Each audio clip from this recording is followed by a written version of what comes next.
Welcome to Everyday Martial Artist, a weekly podcast where you'll join me, Brian Doucette, as I interview a different martial artist each episode and hear their story. Some guests you may have heard of, and some you probably haven't. Be sure to subscribe where all your favorite podcasts are available. Also visit our website at everydaymartialartist.com. If you're listening for a specific interview, I sure hope you'll stay and check out the other episodes.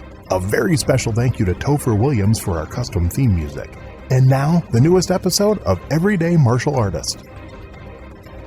Everyday Martial Artist is brought to you by KOOnline.com for all your martial arts needs. Sparring and safety gear, rank belts, uniforms, weapons, patches, and more. Wholesale supplies made by martial artists for martial artists. Visit us today at ko-online.com.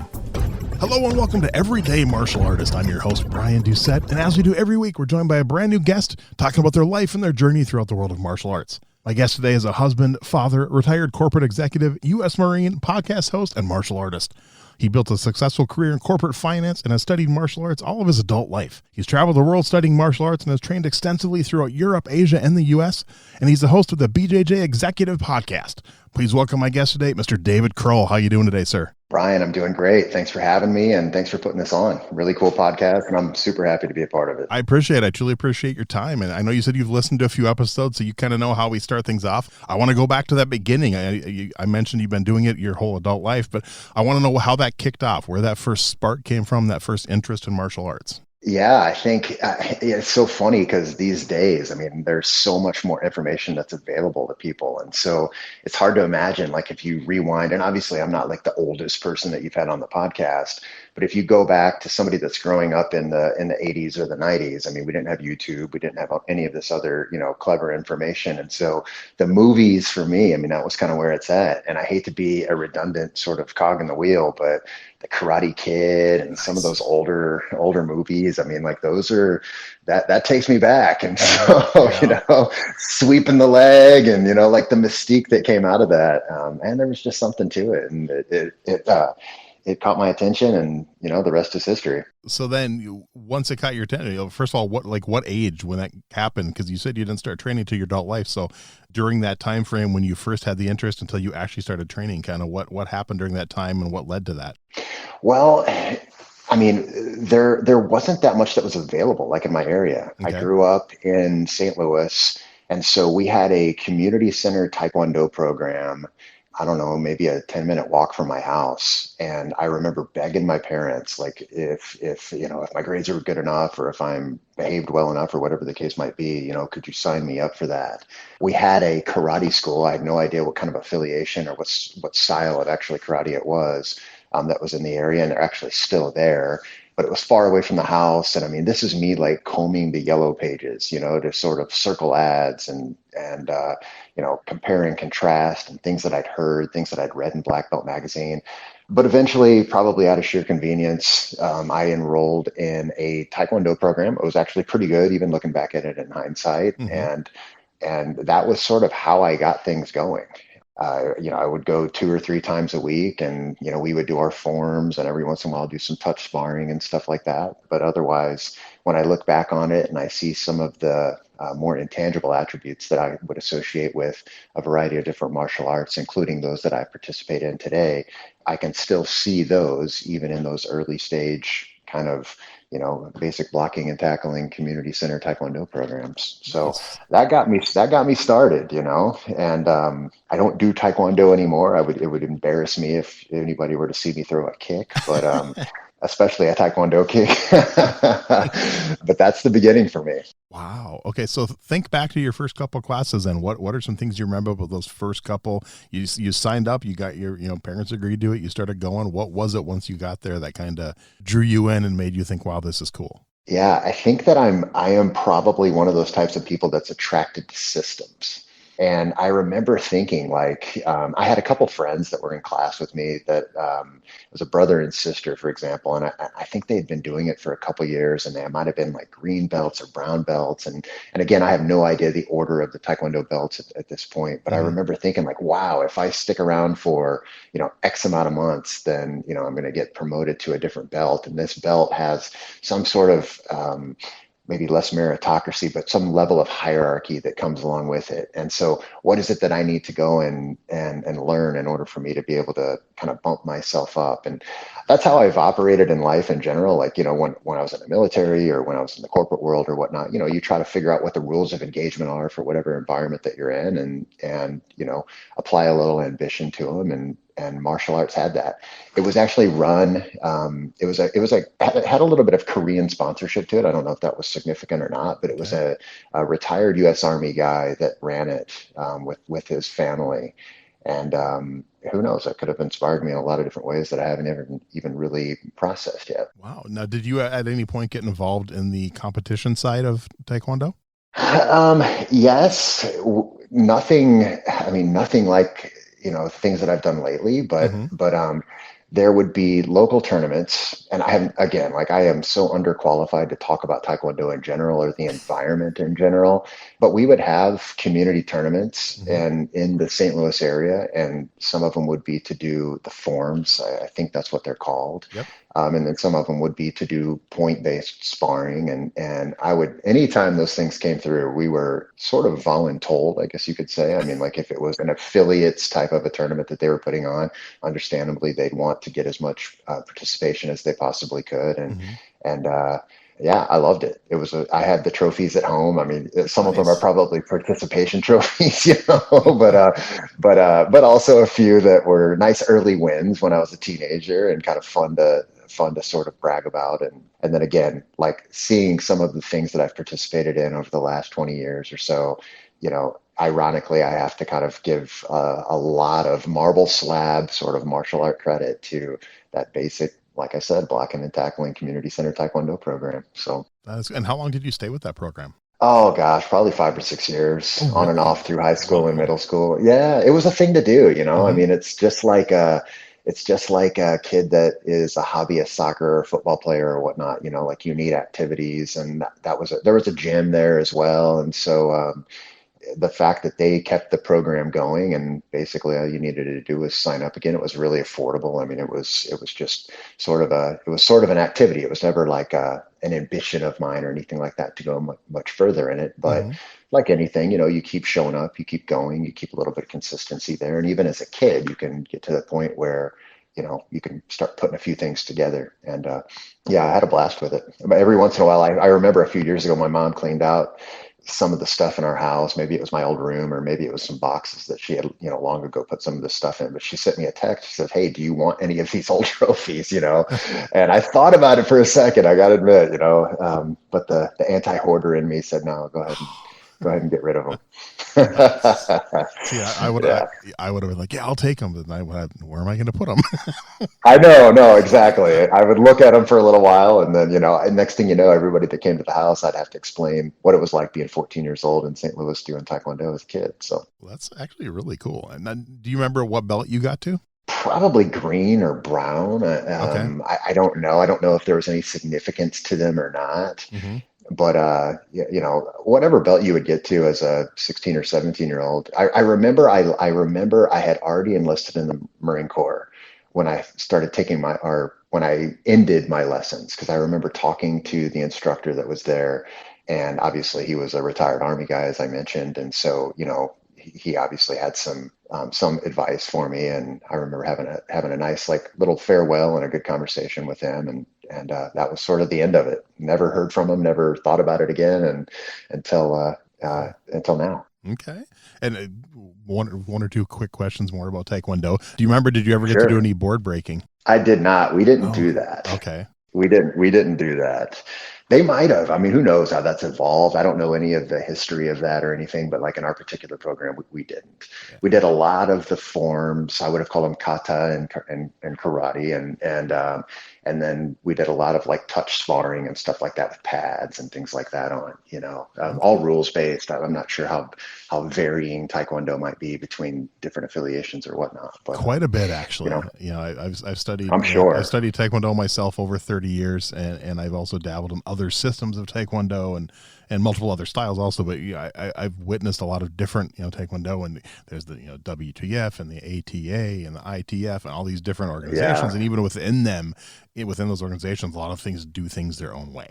So it's I mean, you can have, stay at a Taekwondo school for 10 years, get, second, third degree black belt, move, start a whole new school, and it looks completely different than Is what that you were right? doing. So it's, unfortunately, a lot depends on, that whoever started that system and what they taught and handed down, and it's, very different. So and that's with any style too. Same with karate, same with, anything. Sure. But it's just 100%. Yeah. So and like I said, it's you've been, that was a long time ago. So not remembering it. Yeah. I mean, people ask me too, do you remember like your Tung Sido classes when you were 10? I remember the first class and that's it. I really don't remember much else. I remember one or two basic things we learned, and I'm still friends with that instructor, but I don't 40 years ago, I don't remember any of that stuff. Yeah, so. no, it's that's the real thing. And hey, look, I mean, I look back at that stuff, and I mean, every kid, boy, girl, I mean, I think that there's something to any kind of activity, whether that's more physical sports like football or wrestling or something along those lines, but combative sports in general. I mean, I know I teach kids classes right now in jujitsu, and one of the things that we'll see with kids that have been away from that environment is like even somebody putting their hands on them. I mean, it can be a really intimidating moment for them. And so getting kicked a few times, getting the wind knocked out of you, getting your bell rung, or whatnot, even with pads on, I mean, that's a good experience to have in a controlled environment, a really positive instructor, somebody that's, more of the role model type. I mean, from my perspective, even as a father, no matter what kind of affiliation they have, whether it would be frowned upon in the greater Taekwondo community or not, I mean, those big intangible pieces of it, I'm thankful for it. And if that was all that was available in my area and my kids were in need of something like that, I wouldn't hesitate to put them into it, even though I'm sort of a through and through jiu-jitsu guy now. Those are the types of things that I would want for my kids, and certainly because I benefited from them. So I mean, way to go, Taekwondo. Nice. So at any point in the Taekwondo training, did you ever get involved in the teaching aspect when you were there, like assisting with classes or running warm-ups or anything? No, nothing like that. I might have. I mean, if I did, it was a moment of irresponsibility on the instructor's part, because there was no way that I would have been qualified for it. But again, knowing me and knowing how my little brain works, I mean, I could see some of the hierarchy getting to me, and I'm an orange belt, so bow before me or whatever the case may be. You know how kids can be. But no, I was pure play student. Okay. And then you went after that. You went into the Marine Corps. How long did that last? And was there any martial arts training at all while you were in the Marine Corps, or pretty much just focused on military life? I did 5 years on active, 3 in the reserves, and while I was in the Marine Corps, I studied karate. I was stationed in Okinawa, and I mean, obviously, even going back to the movies, I hate to throw out such an easy layup, but I mean, growing up watching Karate Kid, I mean, I obviously had sort of an affiliation for the area. I was dating an Okinawan woman who later became my wife and still is my wife to this day, happily married 24-ish, 25 years. Nice. Yeah. And I asked her, I said, hey, Hella, can you help me find a place to train karate? I want to find a local place. I want to stay off of the base. And I mean, I just stumbled myself into a gold mine, found a sort of back alley dojo from an older gentleman who is still alive today. His name is Takeshi Miyagi. He's a 10th degree black belt in Shorin-ryu karate. And as hesitating as he was to take me in as a student, because there is definitely a different mindset in a Western, more commercialized martial art environment that he would probably have overgeneralized, based on, where I was from, and something that's a little bit more traditional in Japan or in Okinawa. He became a father-like mentor to me, certainly with the time that I was on the island, and taught me a lot of good karate while I was there. Wow. So, yeah. And then, as you know, the Marine Corps, obviously, like many other branches of service, had various forms of fighting systems.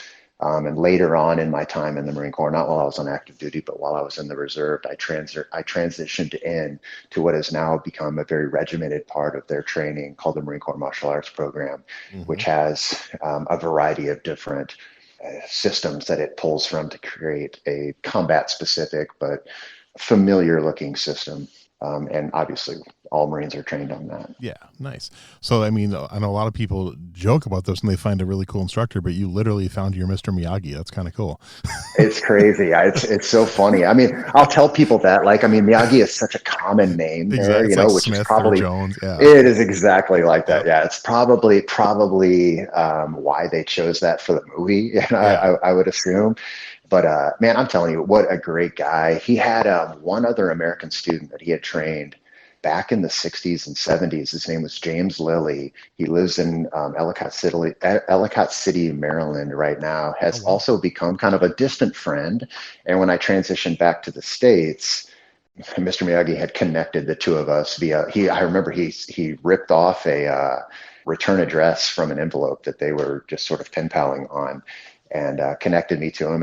And ultimately, he helped me transition back into civilian life quite a bit, and then also hosted me up at his school up in Maryland so that I could train and sort of have a place to practice. And once again, another great example of what the community of this can provide, martial arts in general. Nice. So think back to that school in Okinawa then, and just kind of your first few thoughts compared to Taekwondo. I mean, they're obviously somewhat similar, but also a lot of differences between a traditional Okinawan karate and a Korean Taekwondo school. So what were some of the things Yeah. that stood out when you first started? Um, well, I mean, first of all, the training environment itself, certainly because of the location, was completely different. Mm-hmm. And so, as a Westerner going in there, I mean, one of the reasons, and I sort of alluded to this, why he's had so few Western type students, and that might have changed to this day. I mean, since the flow of information is so much more readily available, it could have ended up being the case that more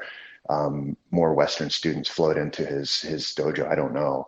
But then it was more, man, we're just not sure if you're going to make it here. So I remember him telling me, like, first of all, my wife kind of guided me into the dojo itself was literally in an alley, but it was behind his house. And so Okinawan homes are separated by these sort of concrete walls, and they're about 5 feet tall typically. And I'm 6 foot tall, like a lot of Americans. And so my big head is sticking out. I remember him sort of walking out kind of alarmed, like, what's this? I mean, there's really no other reason for you to be here. And I remember him looking at me very suspect. And he said, I was going on a trip to Guam. And I remember him telling me, look, if you still want to do this, come back. Here's the date and time. And if you show up, I'll train you.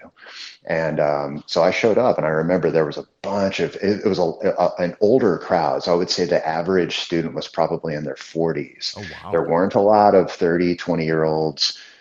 There were a handful, but for the most part, these were all people that had been training for, decades. And everybody was, if you're familiar with the typical, I don't know, etiquette at a karate dojo, I mean, there's a lot of like makiwara work, which is the beech wood, where people are punching and using that to condition various parts of their arms and their hands and whatnot. There were people inside, chit-chatting and doing their thing. But when we started, it was a, kind of cold stretch, probably not the most modern of sort of physical type of work, but it was something that they likely had been doing for, 50 plus years. And then we got right into it. And the thing is like, you're not really a customer, whereas in the Taekwondo school, there clearly was some commercial element to it. We want you to come back. And so there was a little bit of salesmanship to the parents. So there's some, probably unwarranted encouragement, I would say, to some of the students that were having a more difficult time. This was very much look, this is what we do. If you can do it, do it. If you can't, then don't, and if he wasn't making a lot of money on it. I think I paid him like 5,000 yen a month, which would have been like $40 today. And that was my impression, and so you don't go through a system where it's like, these are the 6 or 7 moves you need to know in order to get to the next stripe or whatnot. And we're not going to give you little micro promotions or whatnot. Mm-hmm. This is the kata that we start with. You don't know it yet. And so we're going to teach you that first. And when you're finished with that, we're going to teach you the next one. No, you cannot skip to the 4th one that you think is better. No, you're not ready to do that move that you see in some of those that are a little bit more advanced. And we would go through the progression in the class where we would work kata after kata after kata through different types of systems. And as your knowledge is expended and as you're not, sort of moved on to the next one, you would just simply bow out and you'd wait for the rest of the class to finish.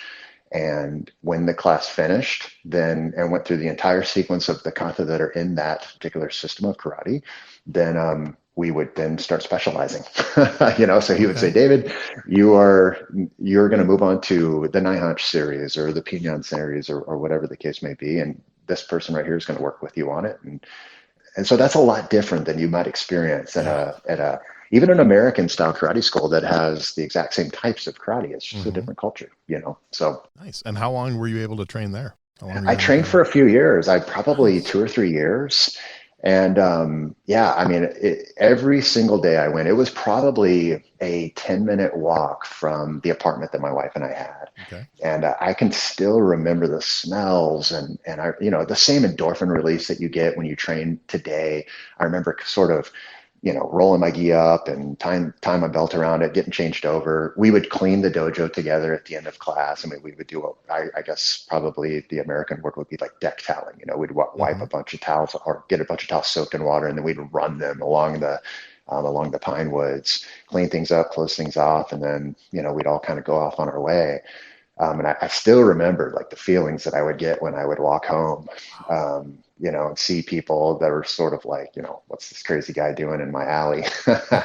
But one of the most profound experiences that I've had in my life, and it's not something that I could really replicate anywhere else. So I just sort of have to accept that what I was given is what was given, Mm-hmm. and just take that experience for what it is. So. Wow. And was there any kind of Yeah. rank attained while you were there? I mean, this is difficult to Mm-hmm. measure because in Okinawa, to achieve the rank of black belt isn't like achieving the rank of black belt in like Brazilian Jiu-Jitsu or something, which might take a decade to get to. So I received my black belt probably 2 months before I went back to the Oh, States. wow. Okay. Yeah, and I remember I had gotten a brown belt after a year or so, and it was more like Miyagi Sensei came in and he said, "Hey." In his way of saying it, David, you're a brown belt today. There was no ceremony or anything Mm-hmm. No like that. test. Yeah. He just gave me a brown belt and said, don't wear the white one today. But when I got my black belt, I remember I knew that it was sort of an annual thing. And there was a ceremony in the greater Okinawa area that was with other schools as well. And I was going to go to it anyway. I had no thoughts at all that I would be one that would be promoted. And myself and another person that had started training with me was a Japanese man. He was probably, I don't know, a decade or so older than I was Mm-hmm. at the time. We both got our black belts together that day. Yeah, it was amazing. It was a lot of fun. And something, again, that I mean, Mm-hmm. I just can't believe I was lucky enough to have had that experience. That is so cool. Wow. What a story. All right. So then what was next after you left Okinawa? What was next? Well, I mean, I guess just keeping it on the martial arts journey, Mm-hmm. when I came back to the States, I just had a hard time finding that, like I really wanted to remain involved in it. It was something that I thought quite a bit about, and I was in the Dallas-Fort Worth area. That was where my last duty station was in the Marine Corps. And this is a massive metroplex. And so, like to get from the west side of the metroplex to the east side of the metroplex, that could be 90 minutes away. And again, we're still in the pre 9/11 phase at this point. And so I'm in yellow pages mode. Like the internet isn't as useful back then as it is today. And I remember finding a couple karate schools that were in the metroplex area. One of them in particular seemed pretty legit, and it was a good hour away. And I remember driving out there one night to check it out. And while the instruction was good and the environment was good, especially looking back at it today, it was missing a lot of what I had in Okinawa for obvious reasons. And so I never pursued any further karate other than going up to Maryland and training with the guys up there. Mm-hmm. I just couldn't find, what I was looking for. And so I would say probably it was around 2003. I was in the reserves, and after September 11th, I had gotten activated back into the active duty for 6 months. It was just the way it was back then.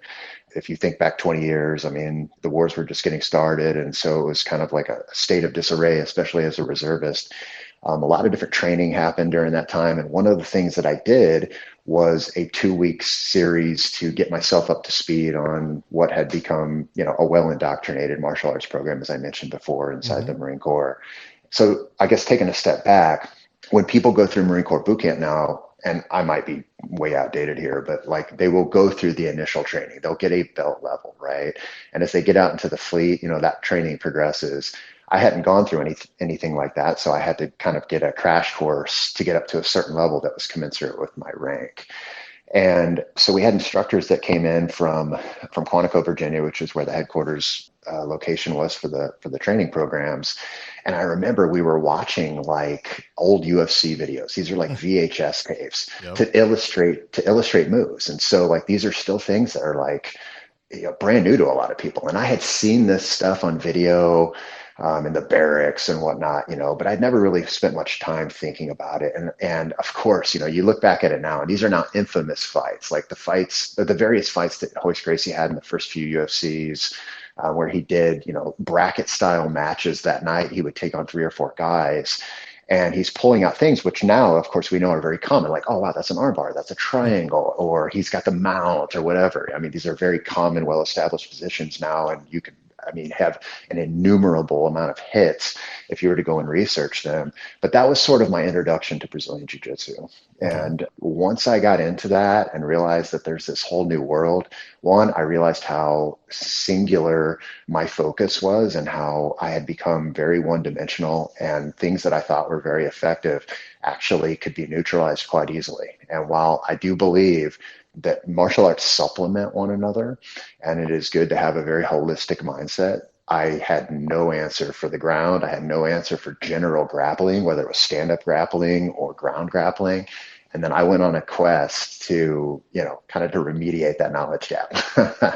And so that's what's next for me. Okay. So kind of walk us through some of that. Walk us through some of your experiences in the early days of your BJJ training. And you had been used to, pretty much stand-up styles before that. And then, like you said, you watched the UFC stuff. You had to learn some ground stuff. Do you remember the first time, like you were in someone's guard, or someone had you like in a chokehold, and just the thoughts that went through your head?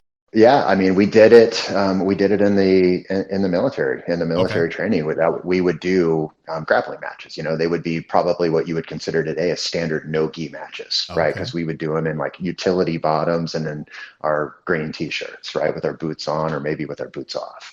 And, maybe you start on your knees, maybe you start standing up. But I do remember like the exhaustion from going on like a 3 or 4 minute round. Like if you're not ready to exert yourself like that, or if you're not used to that, if you weren't a wrestler or something that would have sort of conditioned you for that type of work, I do remember the nauseating feeling, the literal nausea that you get from, one, the shock to your central nervous system, all the adrenaline dumping, just having to sort of recall and then apply techniques that when you're doing them statically work really well. And then all of a sudden, when there's a dynamic environment, they go kind of away.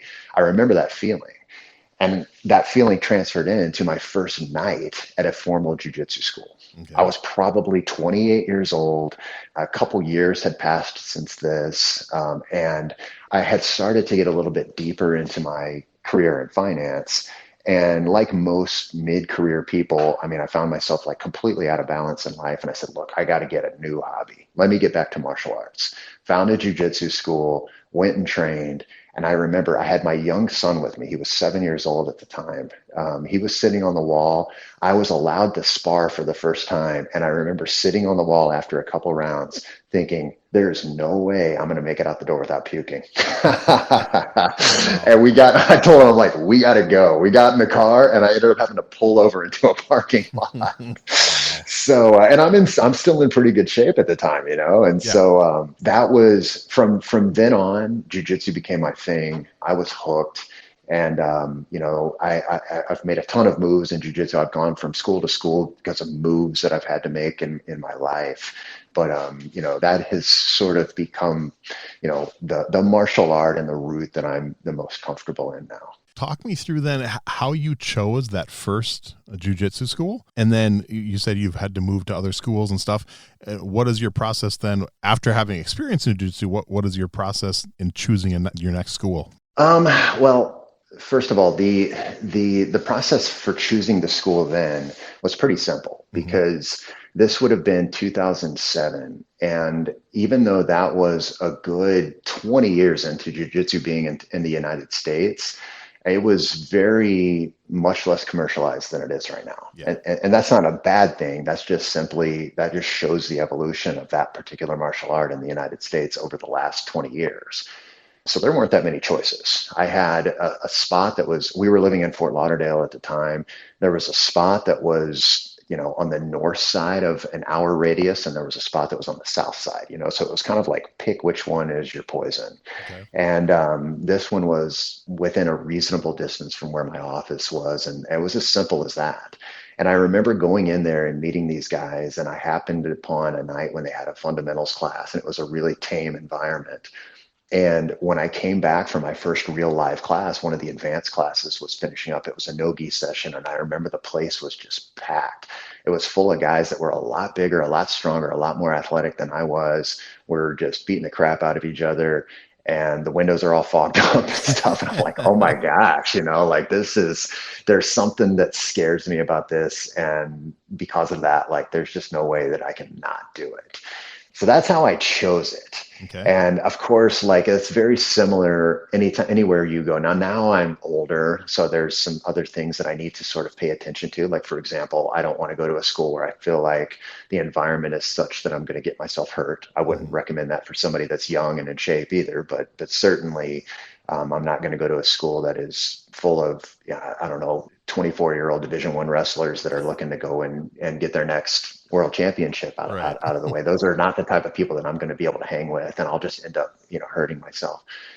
Nowadays, what I look for is a place that I can connect to the community. I think that in the martial arts world, the value of our community is one of the most underrated items that we have got.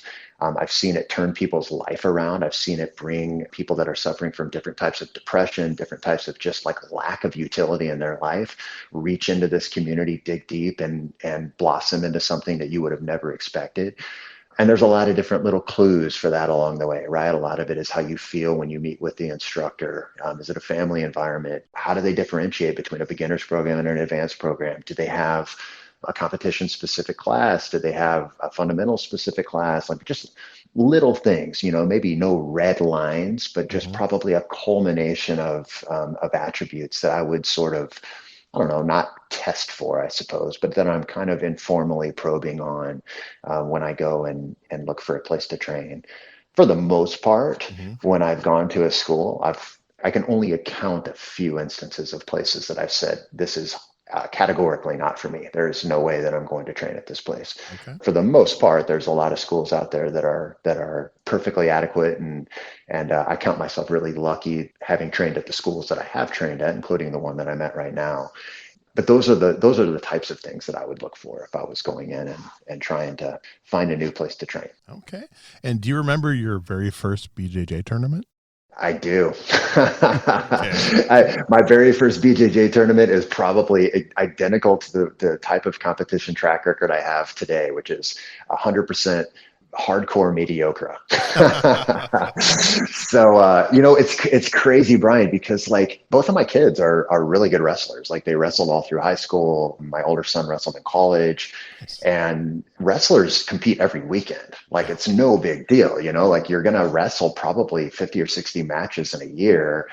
But for some reason, like when we do martial arts tournament, it becomes like this really big deal. And so I've always had a hard time competing and going out there and like really feeling like I'm representing as good as I can do. And it's something that I'm working on still to this day, and it's getting better. But I remember really psyching myself up. I was a white belt. Again, I'm 28, 29 years old. I remember going out there and yeah, I won my first match by a really fluke injury that the other guy had. I either got taken down or I pulled guard. I'm not sure which. I swept him, and when I came up, I mounted him, and all of a sudden he's crying about his ribs. And I'm like, I'm a champion. I won my first match. This is all for me. And then I got absolutely cremated on the second one. That's the way it is. You get up and I competed a few more times after that, and then to this day, I stay pretty active in the local competition circuits. I travel a bit if there's a tournament within a few hours radius. I think it's a fun weekend event to go do and try yourself in competition. And as you know, I'm sure it's similar in the Taekwondo world or the karate world or whatnot. A lot of people tend to sort of do this together. And so there's people in a lot of schools that kind of travel together. Yep. I'm at the division now where there's just not that many of us. I'm a master's 4 brown belt in jiu-jitsu. I mean, this isn't, the stuff of the Olympics or of the scholarships or whatnot. So the folks that are out there going at it, I mean, we tend to kind of stick together, and I'll see guys that traveled in from Phoenix. I meet them in Austin, and then the next tournament might be in Dallas or Oklahoma City or something like that. And I'll see the same people again. It's fun to reconnect and catch up and then go out there, of course, and throw all the friendship out the door and then compete, So. Right. And you had mentioned a little earlier about your teaching a kids class. So when did teaching become something that interested you? Oh, good question. I mean, teaching is one of those things that, first of all, it's hard to find the opportunity to teach. And in a lot of schools, to teach a kids class, for example, might be something that's just simply offloaded onto a local teen or something like that. A lot of times the classes themselves are at like 4:00 or something that's not very conducive to somebody who's working, a standard US business hour. As my calendar has freed up a little bit more, I just became really active in networking on it. And it started with our school. Like we have a really strong affiliate network at my current school. I train at a place called Double Five under a guy named Rafael Formiga Barbosa. He's a really well-known jiu-jitsu guy in the community. And because he's also a really good human being as well. And because of that, he has encouraged a lot of his black belts to go off and start schools. And there's a lot of schools that are in our area. And so I just started by talking to all these people. And the conversation is really simple. It's, hey, man, look, I need the reps. You're doing this, 6-7 days a week, sometimes the morning, noons, and nights, and maybe even working on, another job as well. To the extent that I could shoulder some of that burden for you, it would be a win-win. Nice. I don't make any money doing it. I just simply found that I really enjoy it. It's helped improve my jiu-jitsu in a material way. And I can't even begin to describe the personal benefits that I've gotten just by getting to know the kids and the parents, helping them improve. And so, yeah, I think that for anybody that's training, I imagine this translates across all martial arts. As soon as you can get involved in teaching, if you're willing to commit to it, of course, that is. First of all, the older you get, the more things that you need to do out of hard rounds, because there's only so many of those you get, right? And this is a way that not only can you give back to the local community and to your schools and actually be helpful and whatnot, but it's another way that is probably, I'm young, I'm 45 years old. So, I've got a lot of road to hoe still, but I do realize that the days of doing 5 and 6 rounds, 5 days a week, those are done. I don't know if I might not have another week like that left in me, honestly. I have to really be careful about how my training goes. Right. And so to be involved, to keep your timing down, to keep the vocab down, to keep your head in the game, all of those things, teaching provides that. And while not everybody is open to it, I had some people say, no, I'm good. I don't need the help. Cool. Right. No problem. Even my instructor was happy to have the help from time to time. And once you start getting on the radar of people, now I've got routine classes. And so then you can start to really get to know the students, really get to know their needs. And like I said before, some of the personal satisfaction that's come out of seeing somebody, especially take a 5 or 6 year old kid, for example, that is shy as can be when they walk in, that maybe even cried the first time somebody pushed them down. And then you watch them evolve over the course of literally either sometimes days, but, weeks or months or whatnot, into somebody that's just one, learning how to take a beating a little bit. That's probably not the best way to describe it, but it's physical. It is, right? It's physical a bit, but also the ability to learn how to lose, right?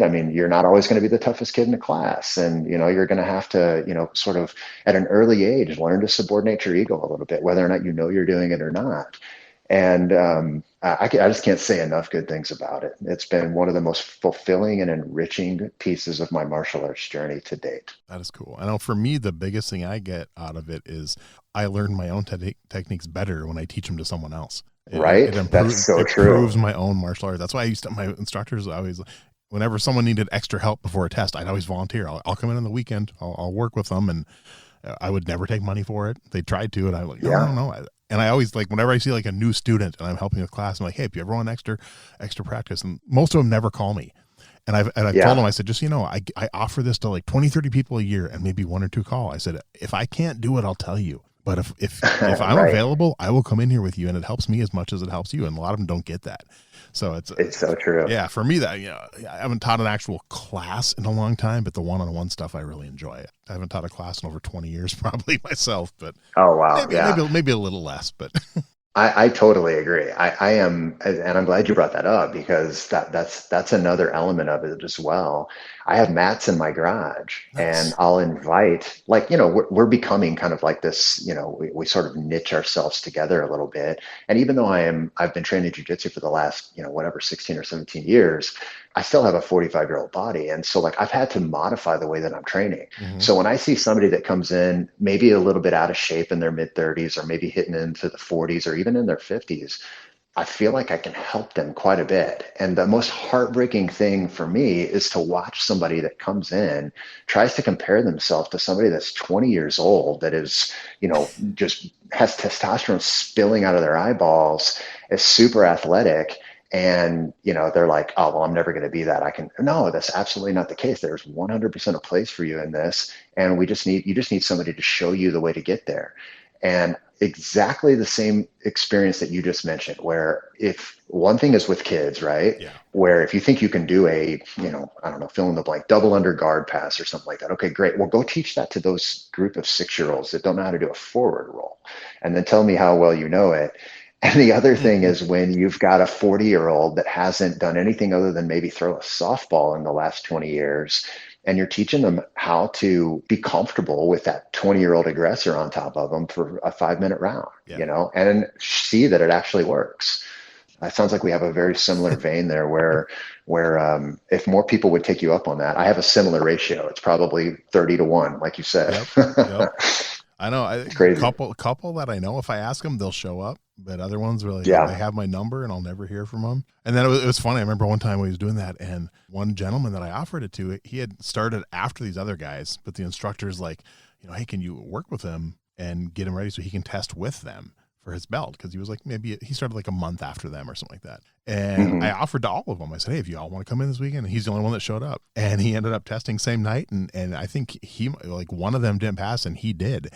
And they're like, wow, how'd you, like, because I went in with Mr. Bryan, he offered. They're all like, oh, you were serious. I'm like, yeah.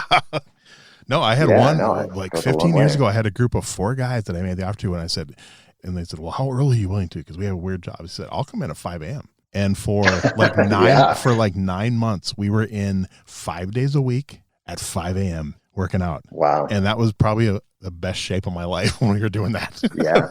It was well, there's fun. There's no way that their skill level did improve materially after that as well. Yeah. I mean, the consistency and the time and the one-on-one, I mean, it's just, it's like rocket fuel to level up. I mean, it's I mean, you've probably experienced that yourself as well. Like, I know I have for sure, like going to an open mat, for example, where I have people there that, look, we jive with different people, like our skill sets match up well and not well with, depending on who the other person is. And there's definitely people that I've had in an open mat or after class or whatnot, where just sitting there for 15 minutes and troubleshooting a few things has made like meaningful leaps in terms of either troubleshooting an issue that I was having, or sprouting a seed that was planted years ago by somebody who I just couldn't get the next step with, so right. Yeah, it's crazy. Too many people don't understand that. Like, we're stuck in the hierarchy of things sometimes and forget that, like, look, Q&A is a part of this, and it's a part of the exploration process, and we all need it. Right. So talk a little bit about the BJJ Executive Podcast, kind of what led to that, and what can people expect if they check it out? Well, the BJJ Executive Podcast originally was a brainchild that I had on trying to connect the jiu-jitsu world with a higher level of business. Mm-hmm. And what I started realizing through that process is that it really doesn't have to have anything to do with business. what I'm looking to do, the perfect avatar for me is probably a 35-year-old male or female that has a lot of different things in their life. Maybe it's family, maybe it's career, maybe it's sports, maybe it's, a variety of different issues. And they're sitting there with everything tied for first, and they've just simply put jujitsu at the bottom of it. And what I like to do is interview people that, maybe are successful in business, maybe started their own business, maybe run their own academy or whatever the case may be. And then we start just dissecting the journey. So somebody's gotten up to black belt, right? They've trained jujitsu for 15 years. Most likely they've gone through some kind of a surgery. In many cases, we'll uncover that they took 2 years off because of some issue that happened and they thought they were never coming back. And so, like, in short, what I'm looking to do is take people who have been successful. And in most cases, as you've probably noticed in the variety of different interviews that you've had over the years, people leave clues behind when they're successful. So success leaves clues. Mm-hmm. And we take those, and those clues are going to mean something different to different people. But like, if I can help that 30, 40-year-old white belt that's walking in the door and is like, what is this world that I'm walking into? Then that's the purpose right there. And so everybody gets a little something different out of each interview. Honestly, some of the most feedback that I've gotten has just been sort of having informal conversations with black belts in the academy or whatnot, and talking through some of the etiquette, just sort of some of the unwritten rules. Like, for example, one of the most commented pieces that I had gotten was a conversation that I was having actually with my instructor, where we were talking about, I happened to have been injured at the time. I had a really bad rib injury and I had a hard time going hard, but I wanted to be a part of it still. And so we were talking about how I was coming in, getting some technique in, but I was sort of like feeling weak and sitting on the side and whatnot. And he's like, look, I just want you here. You're training still, And a lot of people were like, oh my God, like I took 6 months off because I tore my, MCL. Yeah. I didn't know I could come and like be a part of it still, so just exposing some of these things that's what I'm after. Okay. And anybody that tunes in and listens, some episodes are going to speak to you. Some people have a very similar background. Like, for example, for me, I spent a lot of time in finance. And so people hearing my story and saying like, well, look, this guy spent the hours. I mean, we work notoriously long hours doing these types of things. Somehow you've strung together enough consistency in classes and had to make these, make your training a priority. Maybe I can do it too, So anyway, that's the hope. And it's been an absolute blast putting these things together. And how often are you releasing episodes? Well, this is an area where I could use a little help, so I could probably take some of my own medicine. I originally was releasing 2 a month. Okay. And I've generally kept the pace with that. When I first started it off, I was doing only long form interviews. And so I have a home studio. You and I talked a little bit earlier about kind of our respective setups. And, so somebody will come to my house, we'll do a, nice little warm up, get to know each other a little bit, and then we'll just hit play and go from there. You put a lot into those. And so I've got 2 different types of episodes that I put out now. One I call an open mat. And so an open mat might be me and Brian get together, right? You and I know each other. We've gotten a chance to spend a couple hours recording episodes for our podcast together. And now we're just going to pick apart a topic like the latest UFC or, I don't know, fill in the blank, any different number of topics. Yeah. And so, about twice a month, I'll put an episode out. Okay. And having the shorter form stuff that's a little bit more informal helps keep the pace up on that a little bit. Nice. And I will definitely put a link out there for people to check that out for sure. So, and you mentioned the UFC a few times. You mentioned you watched it back in the day on VHS and stuff. And I'm just curious, overall, what are your thoughts on MMA and the UFC? Is that something you're a fan of? I'm not a fan, but I pay almost no attention. Okay. And I've just sort of fallen out of it since, I don't know, it's become, I think it's a great thing that the sport has been commercialized, but now probably the unintended consequence of that is that it's so frequent now, it's just taken some of the pizzazz away. So 15 years ago, I would have been the guy that had a UFC party at my house and we all pitch in to get the $100 pay-per-view and can't wait to see it again in 3 months. Right. Now I can't keep up. So I don't follow any fighters in particular. And, yeah, it's just not really my thing. Okay, that's fine. So in all your years of martial arts, starting way back when in Taekwondo through karate and all your years of BJJ, is there one philosophy you've learned that is at the top of your list? Well, first of all, I don't know if you would consider this a philosophy or not, but one of the things that I have learned in every single one of the martial arts is that an element of humility and the ability to subordinate your ego will take you a long way. And it is something that I've had to work on and have to continue to work on to this day. Jiu-jitsu, which is a very hands-on combat sport in which hard training, sparring rounds are a very integral part of the training.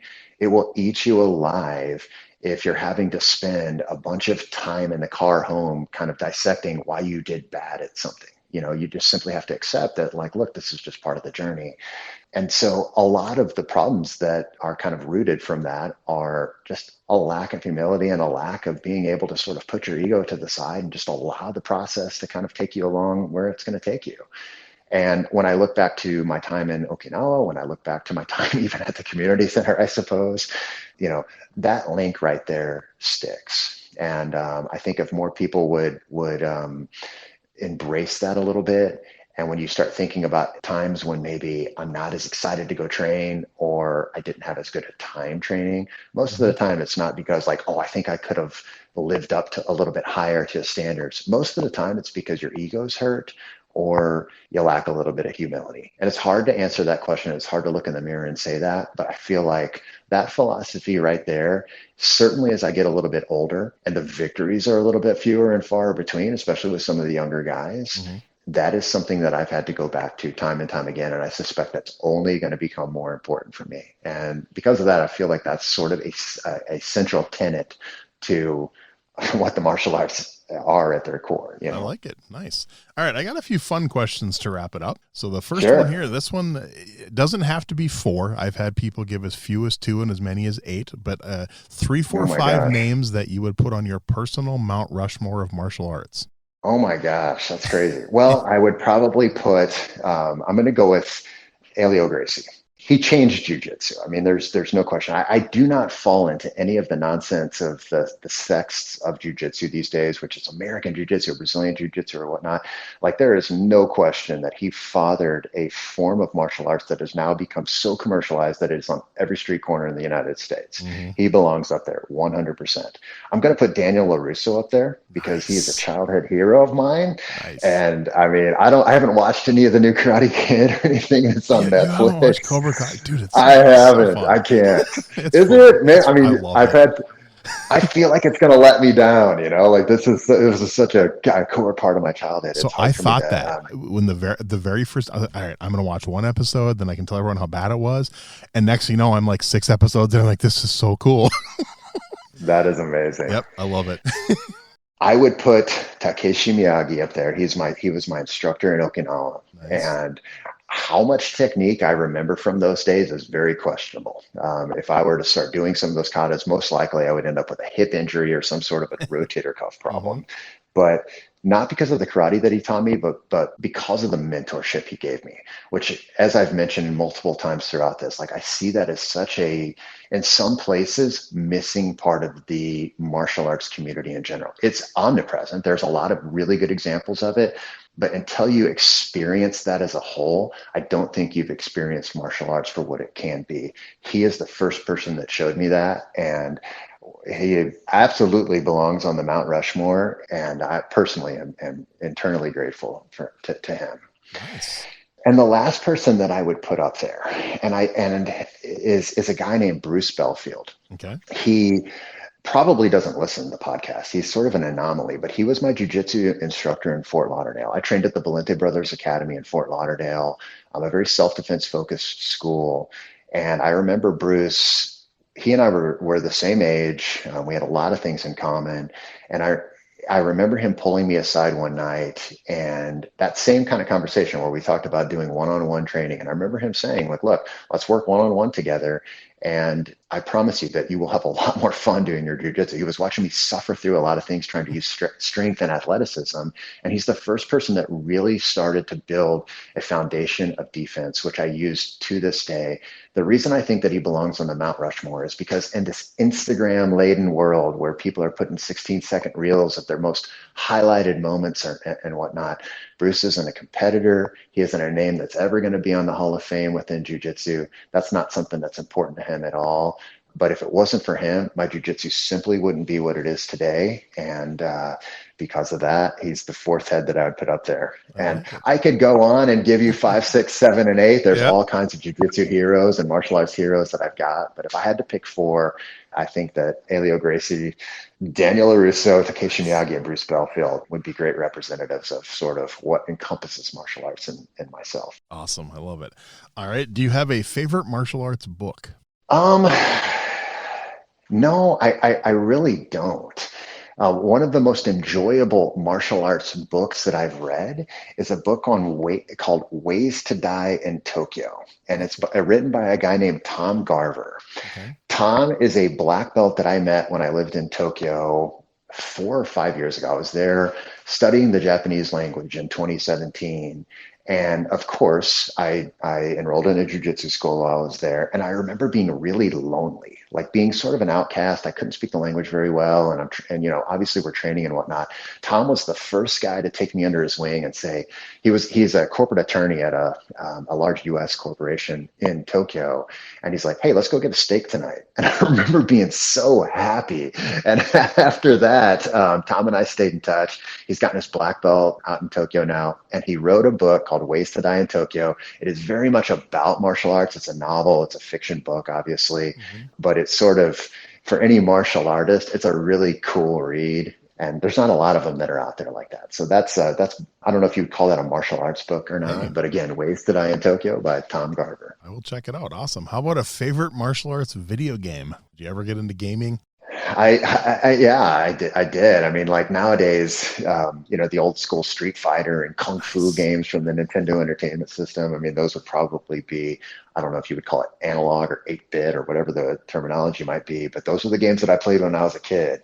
So I can still remember the code to beat Contra, and I can still remember, all of the 5 or 6 levels in NES Kung Fu, and that would have been my probably martial arts video game of choice. Very cool. I like that. Jump kick, side kick, and a punch, man. What else do you need? Nice.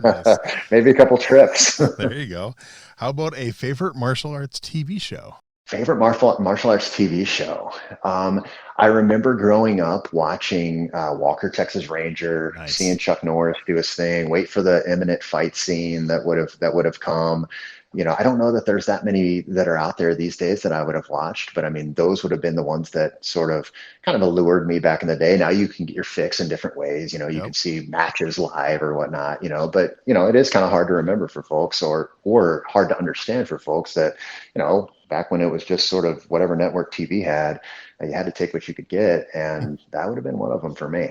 I don't know if that's going to expose me or whatnot, So anybody that's listening, please don't judge. But yeah, man, Walker, Texas Ranger, and Chuck Norris. Who doesn't like that? Great show, and I remember a handful of episodes the Machado brothers were on too. So that's right, man. That's right, 100%. All right. Well, this one I might already know the answer to, but we'll see. How about a favorite martial arts movie? I mean, you definitely know the answer. It's 100% the original Karate Kid from whatever it was, 1984 or whatnot. June of 1984. I remember watching it in the theater. Is that right? Yeah, awesome. Yeah, I mean, and followed right behind it, Karate Kid 2. I mean, those right there, as sort of corny as it is and as critical as people can be on the effectiveness of it or whatnot, or what they would have done if Johnny swept the leg. Man, it changed it changed things a little bit for me, and yeah, that's the one. No, I've told the story. My listeners are probably sick of hearing about it by now, but literally June of 1984, I went to opening night of the Karate Kid with my friends, 10 years old. And as we're walking out of the movie theater, local Tung Sado school standing in the lobby handing out free passes. So that's amazing. That's what literally launched my martial arts journey, was that movie. That is awesome. That is so cool. Yeah, that'll always be my number one. What's funny is you talked about you haven't seen Cobra Kai yet, which seriously, do me a favor and watch the first episode. I will. I will. But I talk to people who have like watched Cobra Kai and have never seen the original Karate Kid. I'm like, wow. No way. How can you not? Well, the thing is, they're missing so many little Easter eggs. Like you have to. First of all, I watched the original Karate Kid at least once a year minimum. When Cobra Kai came out, I rewatched all of them, and then I've rewatched the whole Cobra Kai series probably 5 times already. So okay, I'm gonna have to, you might be the one that pushes me over. I'll have to. It's a good sell, so I'll have to go and check it out. Like I said, some of the fight scenes are a little over the top, and the whole thing. Yeah. That a lot of the issue people have with the first one is that how did he get to the level that he could beat a black belt in like 3 months? Well, you see the same thing in Cobra Kai. That's not. I mainly watched it for the nostalgia. And there's a lot of it. I mean, because it's lot of the original actors. I've had a couple people that have been on that show and the original Karate Kid series on my podcast, which is awesome. And yeah, it's a lot of fun. I think you'd enjoy it. If you're that much of a fan, I think you'll enjoy it. I am. I will absolutely check it out. Nice. You definitely pushed me over. So. Awesome. All right. Final question. This one doesn't necessarily have to be a martial arts movie. Just any movie you've ever seen. A favorite movie fight scene. Oh man, I sure wish Top Gun had a fight scene in it because that's by far my favorite movie. It's got a dog fight, but yeah. I guess so.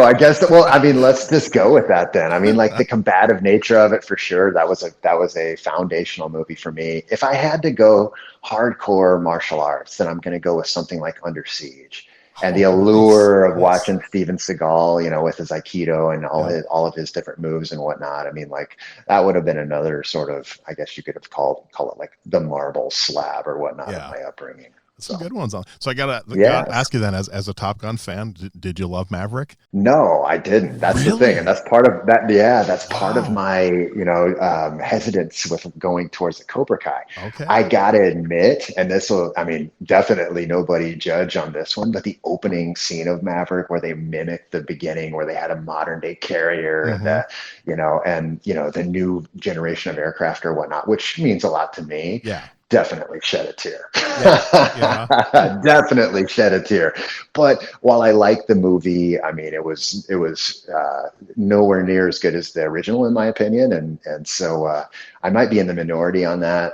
But man, old school Top Gun comes on. Yeah. If I see it as I'm flipping through the channels, then even my wife and my kids all know, like, we're not changing off of this, even though we have it on demand and have it on VHS and DVD and everything else. We're going to sit and watch it, commercials and all. And it's just, it's a part of it. That's awesome. See, I don't think it was the Maverick was as good as the original, but in my opinion, I think it's one of the better sequels. That's for sure. I liked it. I did like it. It's just that it's got a lot to live up to. Yes. Oh yeah. Yeah, obviously. And I've already heard that they're doing another one. So are they really? Oh my gosh! How much more can they extract out of the Maverick character? Well, they're doing another Karate Kid, and I'm still not sure how I feel about it. Originally I was excited, but the fact that it's going to have Ralph Macchio and Jackie Chan in it, so they're combining the original with the horrible remake. Oh no! So I don't know. I'll still watch it, but I don't know. You're going to go watch it. Yes, I'm going to go watch it. So it's I guess. Well, judgment can be delayed. We'll see how it goes. Oh, yeah. I'll give it a fair shake. Like I said, I went in with no expectations for Cobra Kai, and it blew me away. So we'll see. But I'm not happy that they're combining the two worlds. I'm really not. Yeah, I can share that. Cool. That skepticism. Well, there we go. Well, before I let you go, anything that maybe I forgot to mention that you want to get out there quick? And like I said, I will put links for whatever you want me to once the episode comes out. But anything that want to get out there last minute? Nothing that I can think of other than to say, for anybody that's in the local network, feel free to hit me up. I'm always looking for good guests. Everybody says that they don't have a story, but I promise you, everybody's got a story. And then also feel free to come and train. I train at the 55 location on the north part of the DFW Metroplex. If you could drop a link for 55 Highland Village, that would be awesome. Okay. Some of the best training that's around, one of the best professors and greatest human beings that has literally changed my martial arts journey in Rafael Formiga, and hope to see you guys there. So if you hear this and it speaks to you, then don't be a stranger. Cool. I will do it. I will add a link for that one also. And like I said, I might have a couple guest ideas. I know I've interviewed at least one or two people from Dallas Fort Worth area. So I'll have to dig through my stuff and see. I might have a couple of guests for you, but we will definitely be in touch. But I just want to say this has been a lot of fun, man. I'm glad we got to chat. I mean, it's always good talking with someone who's around my same age, because I know. And once you said Karate Kid, man, we're gonna be friends for life. So, oh man, isn't that the truth? yes, that's very, very cool.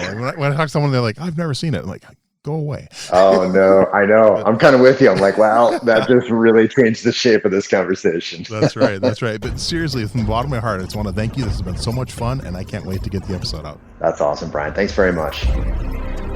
Thanks for listening to Everyday Martial Artist. We hope you will join us every week for a brand new episode with a different martial artist telling their story. If you enjoy the show, be sure to leave us a review. Also, be sure to check out our website at everydaymartialartist.com.